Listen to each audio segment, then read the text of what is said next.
If you want a taste of the Sea Islands, look no further than this special blend of spices curated and created by our guest, Chef Darren Campbell, CEO of Palmetto Blend. And what I've learned about you is that it really isn't about the spice, but it's about the history. Yes. So thank you for coming, and thank you for bringing not just your spices with you, but also your books, which really led to the spice itself. So maybe you could start off by telling us a bit more about this lovely children's book that teaches so much about the culture here. Yeah, so this book I developed back in '94.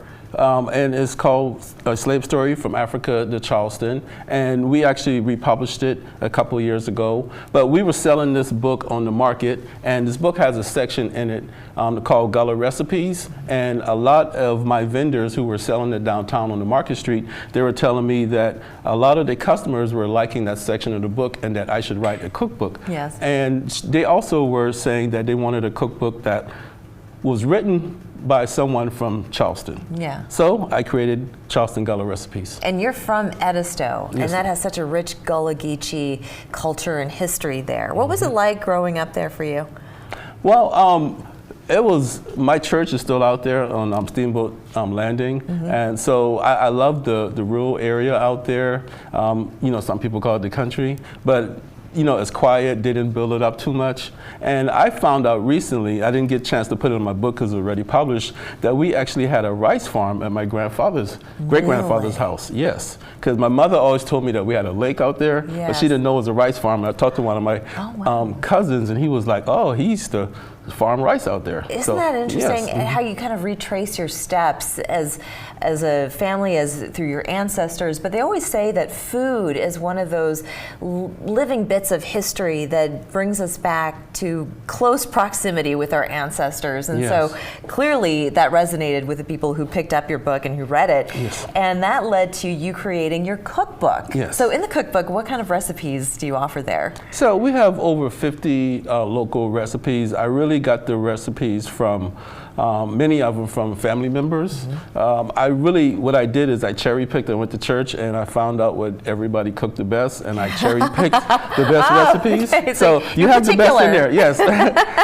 And some of the items, and I'm looking at the other book that you were showing me, but red rice, of course, being very popular, okra soup, fried chicken, sweet potato pie. Yes. So all of these recipes can be found in here. Yes, exactly. And of the best, the best of the best. The best of the best. So where did the spice come in? So I developed the spice when I was creating the cookbook because it was kind of hard to make all the food taste the same, taste good and authentic. So after trial and error for about 6 months, we were working on making the spice, and then we finally came out with Palmetto Blend. And I gotta say, we made it for all dishes, and it still keeps that authentic Gullah taste. Yes. So that's why, you know, it's doing very well. I'm glad you brought that up. What is an authentic Gullah taste? Well, we would like to say food made with love. Yes. So yeah, so we put passion into it, and like I said, we didn't rush to make the seasoning. We actually took our time. My kids had a ball because they were trying all the recipes while I was making it. Taste testers. Yes, taste testers. That's the best job of anything. And I see the color of it, so it looks like there's some paprika in there. Is it spicy? It's not too spicy. Basically, it has 7 different herbs and spices. There's paprika. There's a little bit of cayenne pepper, just a little pinch.